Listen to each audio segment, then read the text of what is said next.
Hello my dear students, मैं हूं आपके साथ सर के पाठक। आप देख रहे हैं YouTube channel care and read.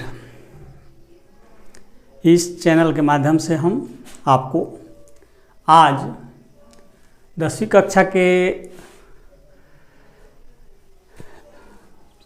पाठ 1 फिजिक्स के पाठ लेसन 1 में हम परावर्तक प्रकाश के परावर्तन के तहत प्रतिबिंब के बारे में पढ़ाएंगे। प्रतिबिंब है क्या, और प्रतिबिंब पढ़ाने से पहले सबसे पहले हम गोलीय दर्पण के बारे में समझा देते हैं। इसे ध्यानपूर्वक सुने, समझें और लाभ उठाएं। साथ ही आप सभी विद्यार्थियों से मेरा अनुरोध है कि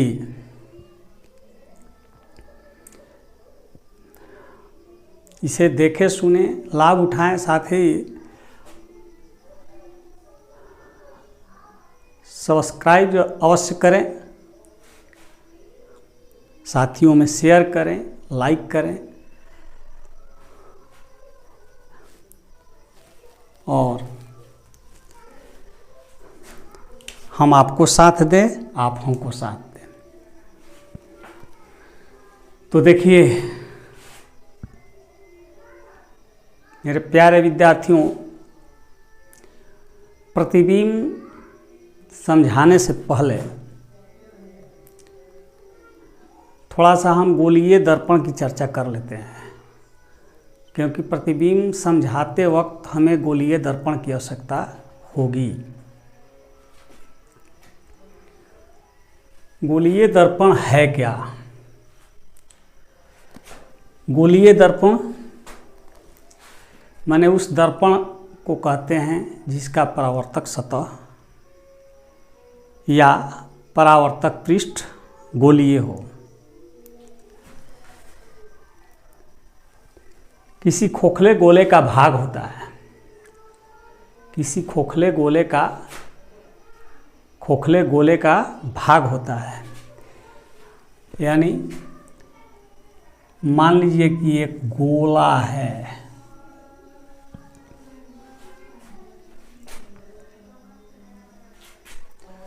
यदि इस गोले से काट कर हम निकाल दें इतना, और दाएं साइड वाला हिस्सा को, सतह को सिल्वर्ड कर दें, रजतीत कर दें, अर्थात पॉलिश कर दें, तो इसका परावर्तक सतह, ये जो है धंसा हुआ भाग, वक्रित भाग जो अंदर की ओर पिचका हुआ है, धंसा हुआ है, तो इसको हम कहेंगे अवतल दर्पण। गोलीय दर्पण के दो पार्ट होता है, एक अवतल और एक उत्तल। और यदि इधर से काट के निकाल दें और इसका दाहिना सतह सिल्वर्ड कर दें,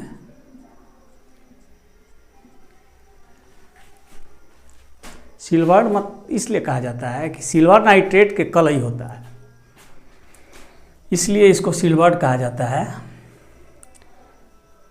तो जब इसका ये दाएं साइड का सतह जब हम सिल्वर्ड कर देते हैं, तो फिर इसका परावर्तक सतह ये हो जाता है जो बाहर की ओर निकला हुआ है, बाहर की ओर वक्रित हो, बाहर की ओर उभरा हुआ है, तो इसको हम कहेंगे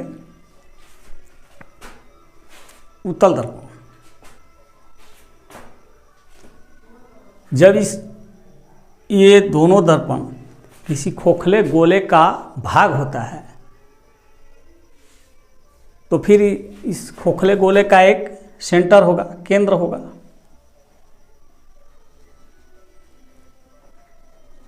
और इस केंद्र को, इन दर्पणों का हम क्या कहते हैं?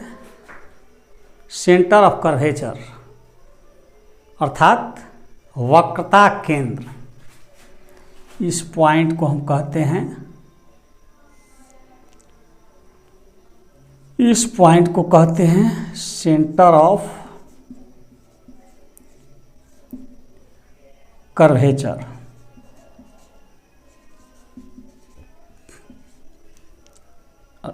वक्रता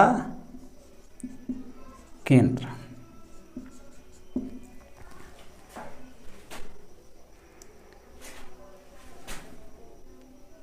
यदि इस दर्पण के सतह के मध्य बिंदु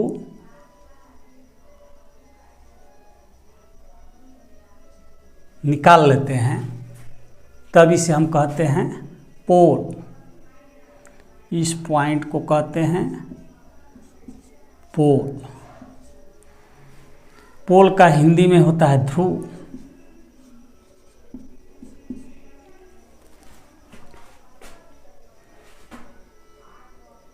इसको हम कहते हैं पोल। इसी प्रकार इसका भी मध्य पॉइंट जो है, ये क्या हुआ?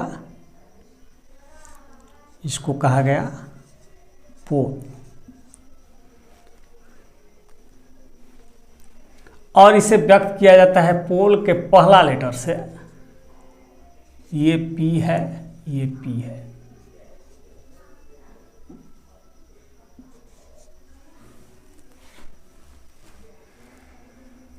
सेंटर ऑफ कर्वेचर जो है, इसको C से व्यक्त किया जाता है, सूचित किया जाता है, सांकेतिक किया जाता है। ये C पहला लेटर, सेंटर ऑफ कर्वेचर के पहला लेटर क्या है? C है। इससे इसे व्यक्त किया जाता है। जब हम C और P को मिला देते हैं, तब इसको हम कहते हैं मेन एक्सिस, प्रिंसिपल एक्सिस, यानी मुख्य अक्ष, प्रधान अक्ष। अंग्रेजी में कहते हैं प्रिंसिपल एक्सिस।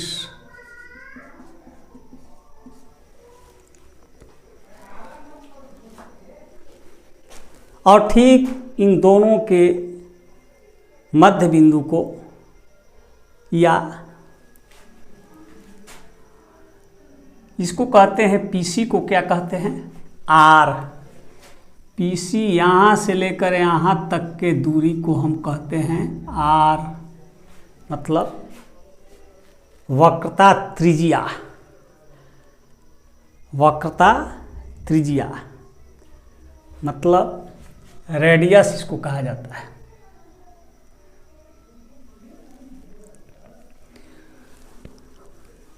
और इसकी आधी दूरी को हम क्या कहते हैं? फोकस कहते हैं।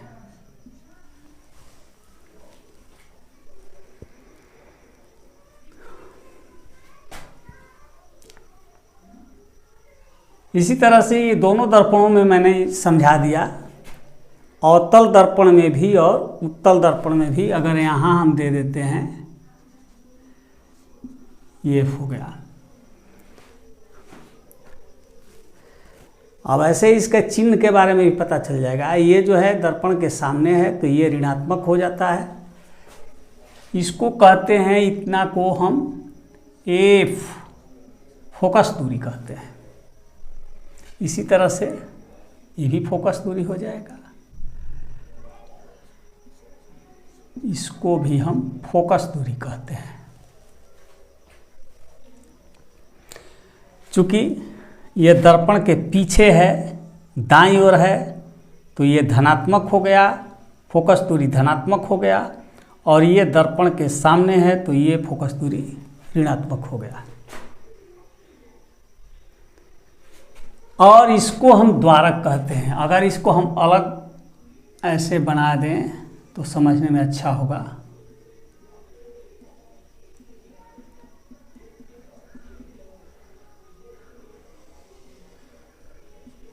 इसको हम द्वारक कहते हैं, ये द्वारक है। यानी किसी गोलीय दर्पण के अंतिम बिंदु के मिलाने वाली रेखा को द्वारक कहते हैं। तो ये गोलीय दर्पण से संबंधित यही सब मुख्य बिंदु हैं। ध्रुव है, फोकस है, फोकस बिंदु, सेंटर कर्वेचर जिसे वक्रता केंद्र कहते हैं, और ये है वक्रता त्रिज्या, और ये है अवतल दर्पण। अब इसको अलग अलग हम कर सकते हैं। ये है आपका अवतल दर्पण, इसको हम हटा देते हैं तो इसको कहेंगे अवतल दर्पण।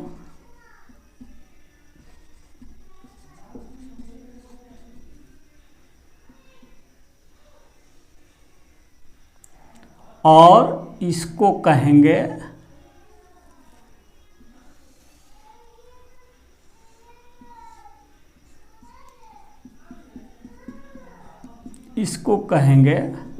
उत्तल दर्पण।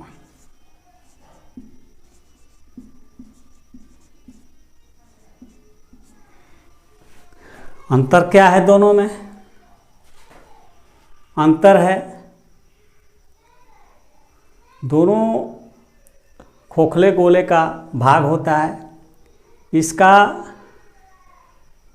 परावर्तक सतह अंदर की ओर धंसा हुआ होता है, अंदर की ओर वक्रित होता है, जबकि उत्तल दर्पण के परावर्तक सतह बाहर की ओर वक्रित होता है, निकला हुआ होता है, उभरा हुआ होता है। ये हुआ उत्तल दर्पण, ये हुआ अवतल दर्पण। अब इस तरह से अब हम चलते हैं, आपको प्रतिबिंब के बारे में बताएंगे। प्रतिबिंब क्या है?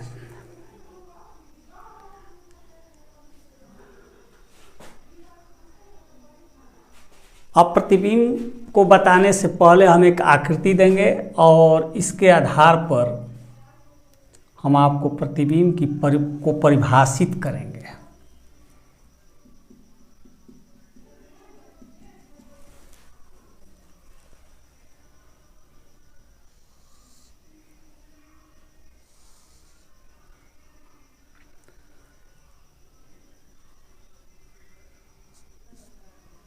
मान लीजिए कि एक अवतल दर्पण है, ये पोल है, और ये सी है, और ये एफ है।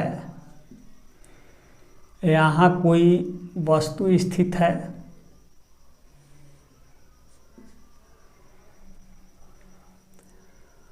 यहाँ से किरण मुख्य अक्ष के समांतर दर्पण से परावर्तित होती है। तो ये कहाँ से गुजरता है? एफ से। और एक दूसरा किरण जो है सेंटर ऑफ कर्वेचर से गुजरता है।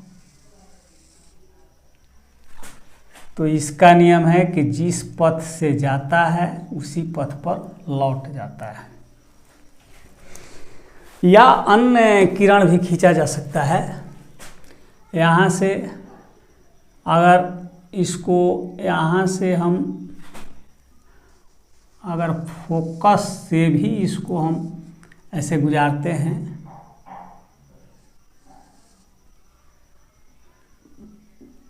तो इसका नियम है कि फोकस से गुजरने वाली किरण दर्पण से परावर्तन के बाद मुख्य अक्ष के समांतर होकर निकलती हैं।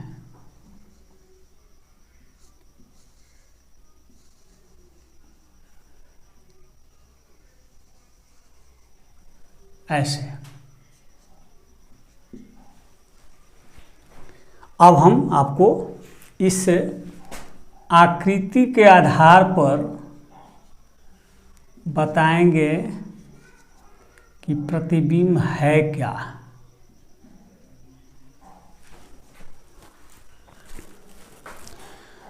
तो प्रतिबिंब की परिभाषा है कि किसी बिंदु स्रोत से, मान लीजिए कि ये बिंदु स्रोत है, बिंदु स्रोत से आती किरणें दर्पण से परावर्तन के बाद जिस बिंदु पर मिलती हैं, किसी बिंदु स्रोत से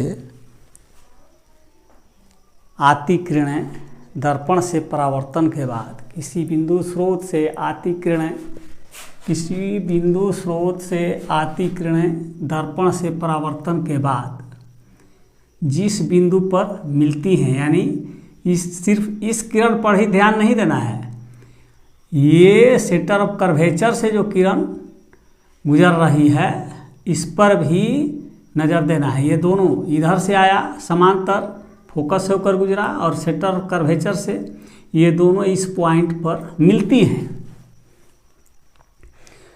तो प्रतिबिंब की परिभाषा यही है कि किसी बिंदु स्रोत से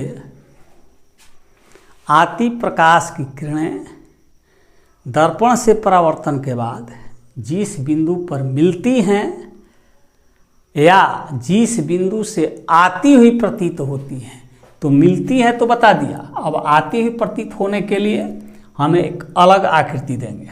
यहाँ देखिए,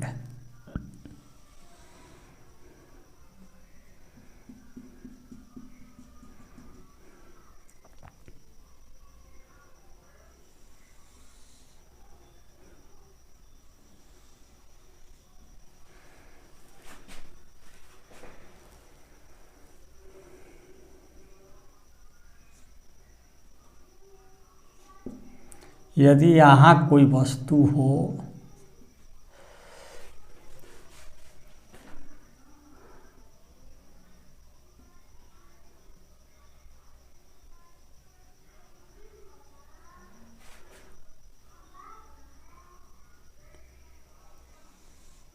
सॉरी, ऐसे नहीं, फोकस से होकर गुजरना चाहिए, ये ऐसे जाएगा, ऐसे जाएगा।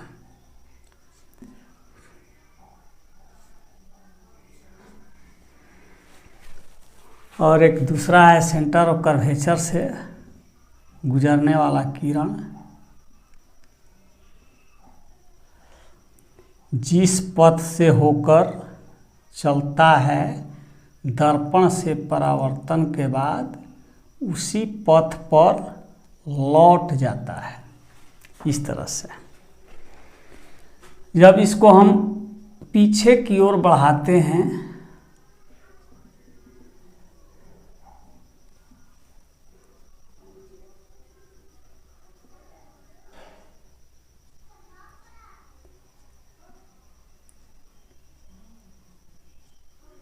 तो यहाँ पर मिल जाता है।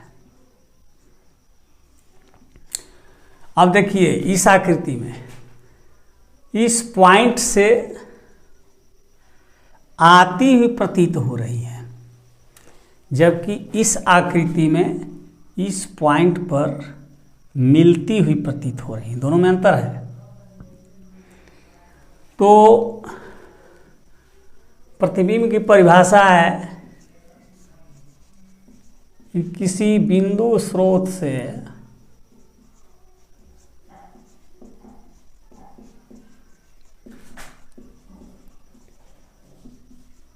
आती प्रकाश की किरणें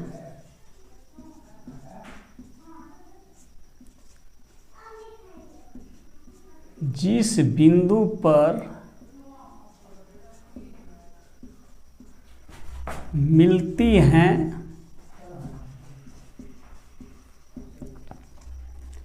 या जिस बिंदु से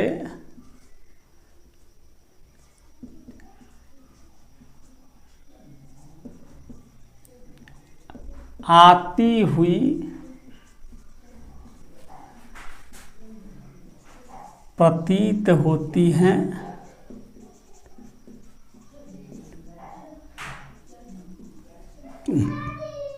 उस बिंदु को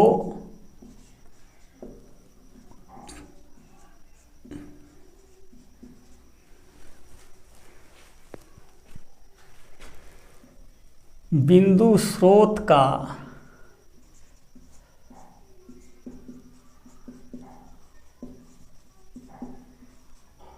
प्रतिबिंब कहते हैं।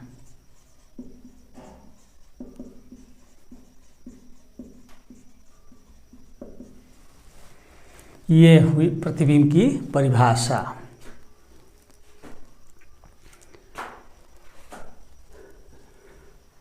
तब इसके बाद हम बताएंगे कि प्रतिबिंब कितने प्रकार की होती हैं। तो प्रतिबिंब दो प्रकार की होती हैं, एक वास्तविक और एक काल्पनिक या आभासी। रियल इमेज और वर्चुअल इमेज।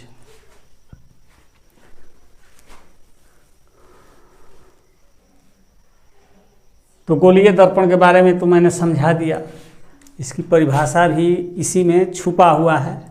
सेंटर कर्वेचर क्या है, ध्रुव क्या है, फोकस क्या है। फोकस की परिभाषा तो हम बाद में भी देंगे, अभी मोटा मोटी बता दिया इसको। वक्रता केंद्र बता ही दिया हैं, और इसके आधार पर आपको ये द्वारक की परिभाषा बताए थे। तो इसको विशेष अगर लिखने की ज़रूरत होगी तो वो भी लिख सकते हैं, और नहीं तो भरसक तो ये समझने की चीज़ है, साइंस से समझने की चीज़ है। जो समझ गया वो अपने से परिभाषा इसको दे सकता है। बहुत लंबा लंबा नहीं है, बहुत छोटा छोटा है, समझने की ज़रूरत है। अब यहाँ हम प्रतिबिंब के बारे में इसे परिभाषित कर दिया, और फिर से समझा देते हैं। यहाँ कहता है किसी बिंदु स्रोत से आती प्रकाश की किरणें दर्पण से परावर्तन के बाद, ओह सॉरी यहाँ छूट गया है,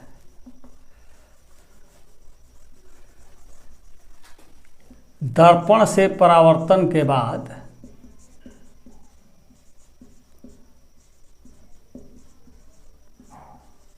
बाद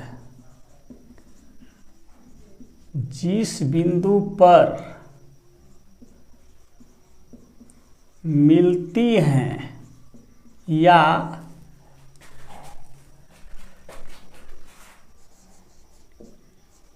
मिलती हुई प्रतीत होती हैं,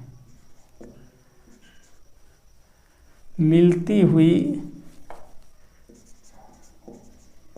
प्रतीत होती हैं, उस बिंदु को बिंदु स्रोत का प्रतिबिंब कहते हैं। देखिए बिंदु स्रोत है AB, और यहाँ से आती प्रकाश किरणें दर्पण से परावर्तन के बाद किस बिंदु पर मिलती हैं।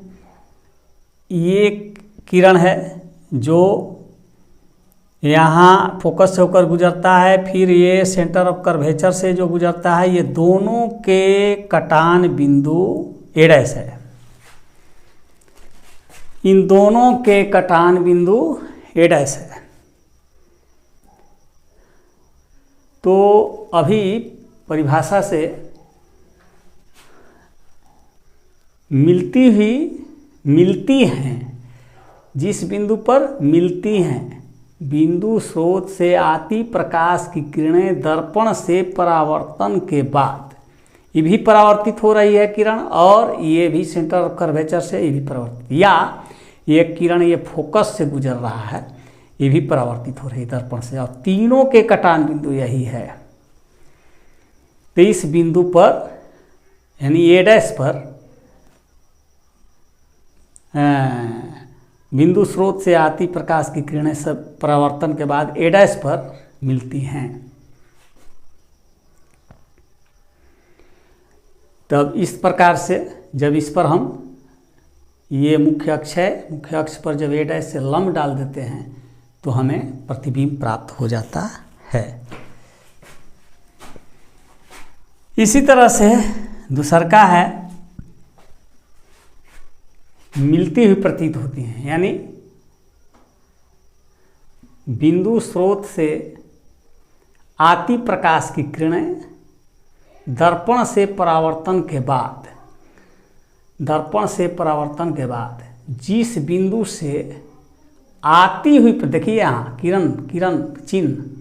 किरण चिन्ह से पता चलेगा ये आती हुई प्रतीत होती हैं। तो जिस बिंदु से आती हुई प्रतीत होती हैं उस बिंदु को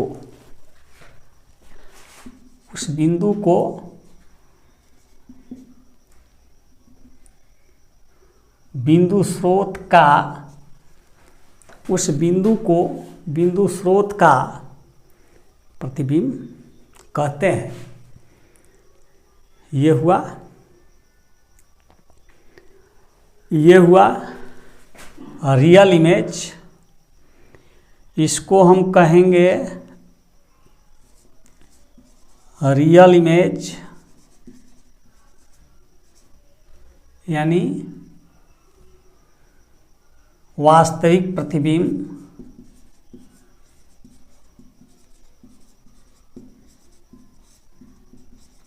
और इसको हम कहेंगे वर्चुअल इमेज, जिसे कहते हैं आभासी या काल्पनिक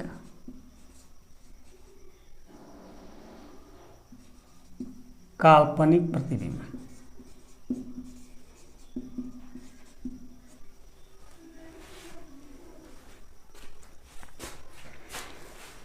यही आपको प्रतिबिंब की परिभाषा यही है। इसको लिख भी दिया और समझा भी दिया।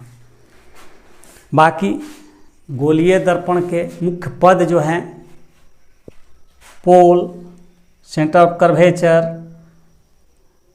इसके बाद आपको द्वारक, यहाँ द्वारक समझाए थे, ये द्वारक है।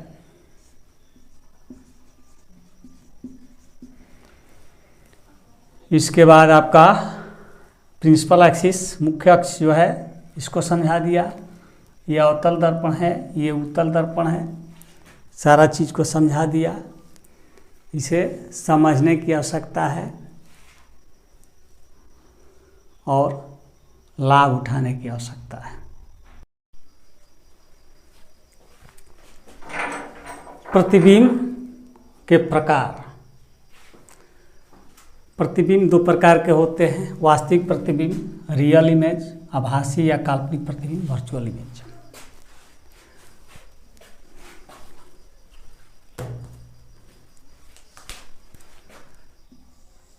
अब वास्तविक प्रतिबिंब क्या है?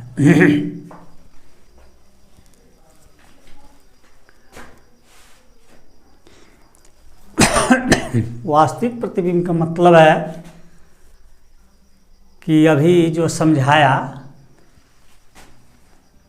ये आकृति बनाकर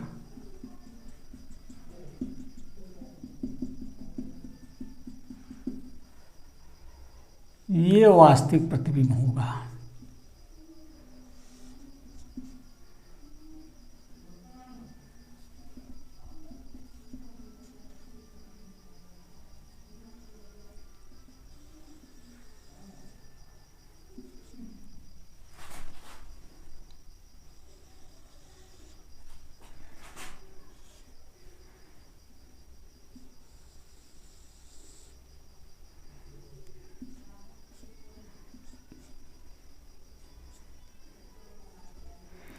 यहाँ जो प्रतिबिंब बन रहा है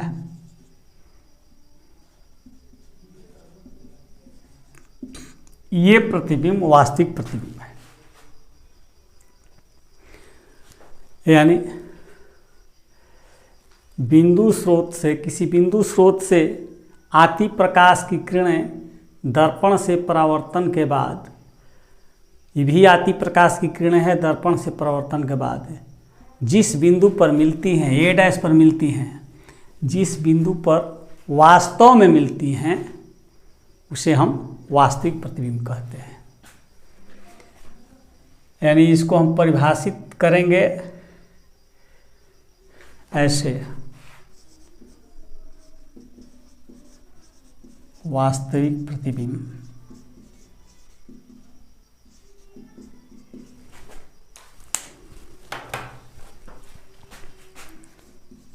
किसी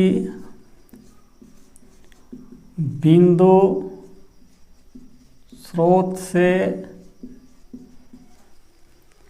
आती प्रकाश की किरणें दर्पण से परावर्तन के बाद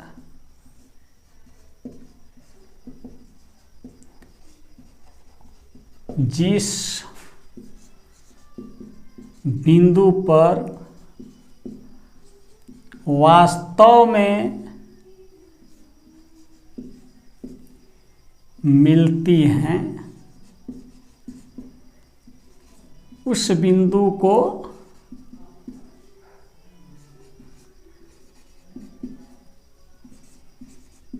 बिंदु स्रोत का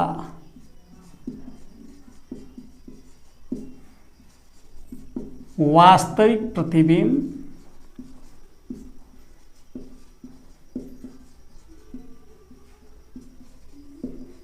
कहते हैं। यही वास्तविक प्रतिबिंब की आकृति है।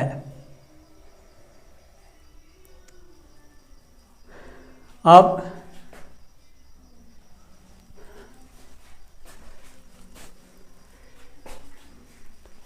दूसरा एक आकृति देते हैं, काल्पनिक प्रतिबिंब।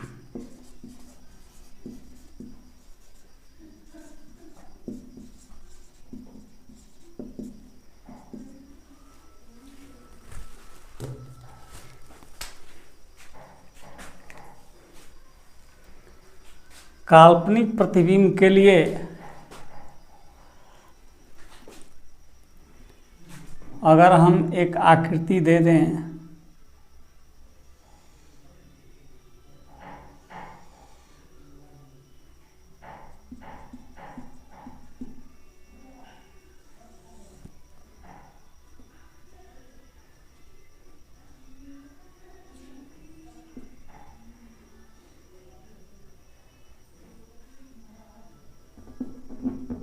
थोड़ा सा बड़ा कर देते हैं इसको, यहाँ पर F ले लेते हैं और यहाँ पर C ले लेते हैं। यहाँ पर अगर कोई बिंदु स्रोत है, यहाँ से अगर ये किरण आकर और फिर इससे गुजरता है,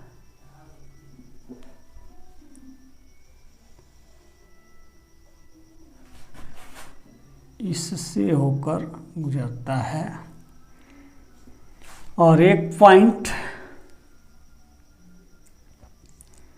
सेंटर ऑफ कर्वेचर से अगर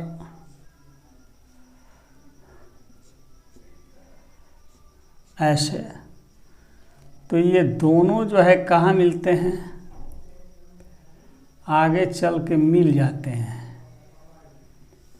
और यहाँ से अगर हम एक लंब रेखा डालते हैं, अगर इसको ए बी करते हैं तो ये हो जाता है ए डैश बी। अब ये देखिए, इस पॉइंट से ये दोनों किरण आती ही प्रतीत होती हैं।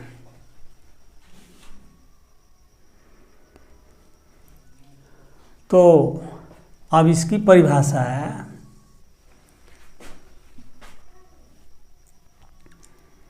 कि किसी बिंदु स्रोत से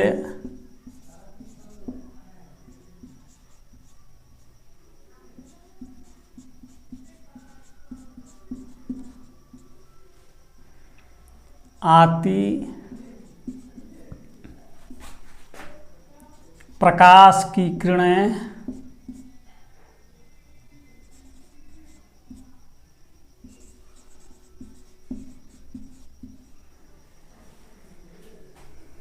दर्पण से परावर्तन के बाद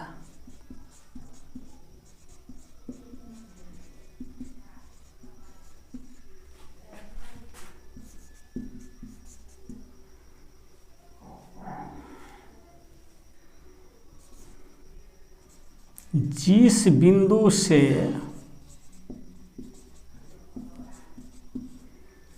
आती हुई प्रतीत होती हैं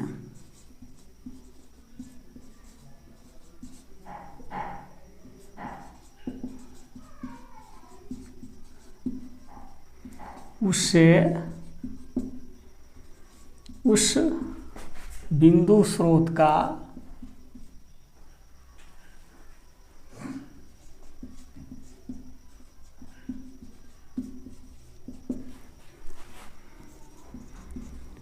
आभासी प्रतिबिंब कहते हैं।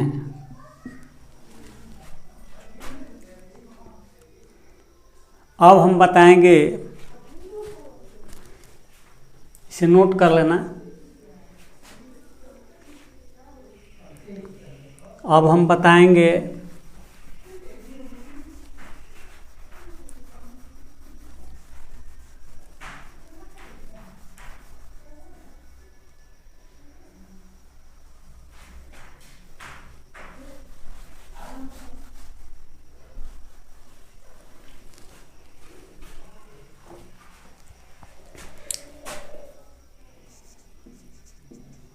वास्तविक प्रतिबिंब एवं काल्पनिक प्रतिबिंब में अंतर।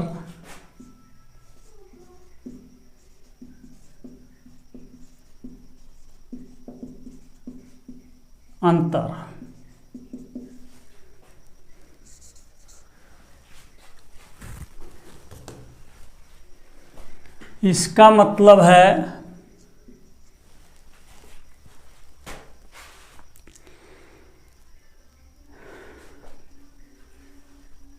तो मेरे प्यारे बच्चों, वास्तविक और काल्पनिक प्रतिबिंब में क्या अंतर है? वास्तविक प्रतिबिंब को पर्दे पर प्राप्त किया जा सकता है, जबकि काल्पनिक प्रतिबिंब को पर्दे पर प्राप्त नहीं किया जा सकता है।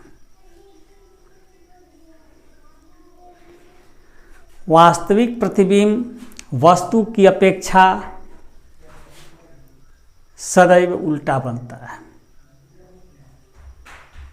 जबकि आभासी या काल्पनिक प्रतिबिंब वस्तु की अपेक्षा सदैव सीधा बनता है। ये देखिए आभासी प्रतिबिंब की आकृति है, और इसको तो मिटा दिए, इसको फिर से हम बता देते हैं।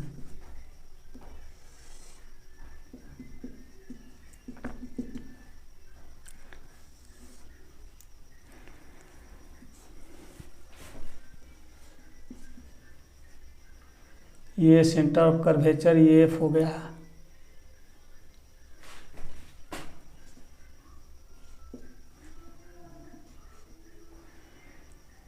यहाँ से ये किरण समांतर जाता है,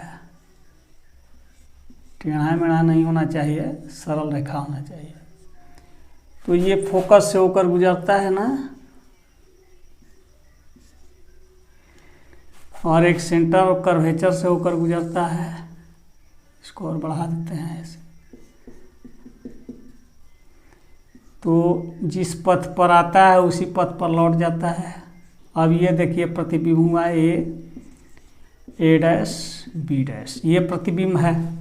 देखिए वस्तु की अपेक्षा उल्टा है, जबकि ये वस्तु की अपेक्षा सीधा है। तो ये अंतर एक हो गया कि वास्तविक प्रतिबिंब सदैव वस्तु की अपेक्षा उल्टा बनता है, जबकि काल्पनिक प्रतिबिंब सदैव वस्तु की अपेक्षा सीधा बनता है। तो पहला अंतर क्या है? पहला अंतर है वास्तविक प्रतिबिंब को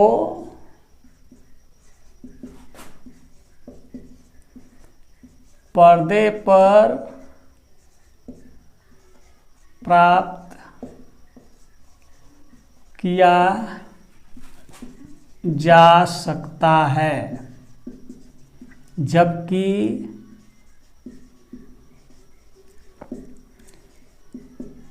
काल्पनिक प्रतिबिंब को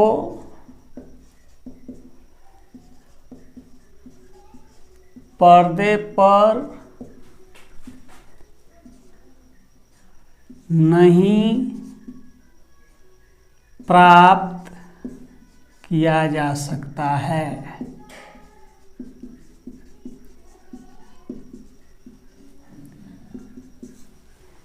दूसरा है वास्तविक प्रतिबिंब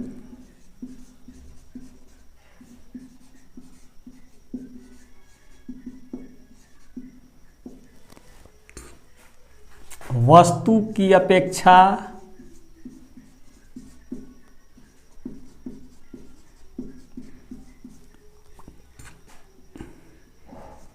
सदैव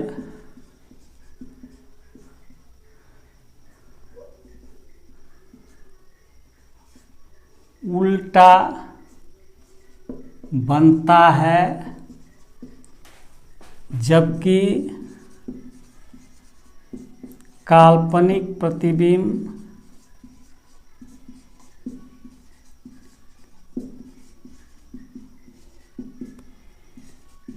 वस्तु की अपेक्षा सदैव सीधा बनता है।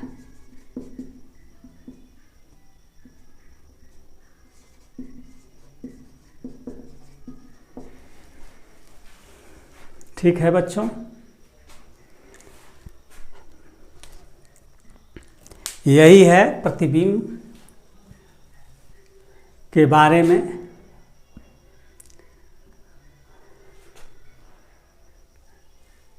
प्रतिबिंब के विषय में बता दिया।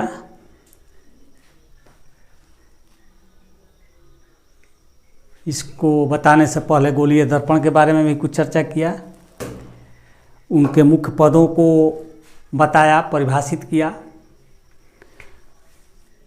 तो आप सभी को बहुत बहुत धन्यवाद। और जाते जाते आप सबों से ये मेरा आग्रह है, अनुरोध है कि इसे ध्यानपूर्वक देखें, सुनें, समझें और लाभ उठाएं। साथ ही साथ सब्सक्राइब करें, लाइक करें और अपने साथियों में शेयर करें। धन्यवाद।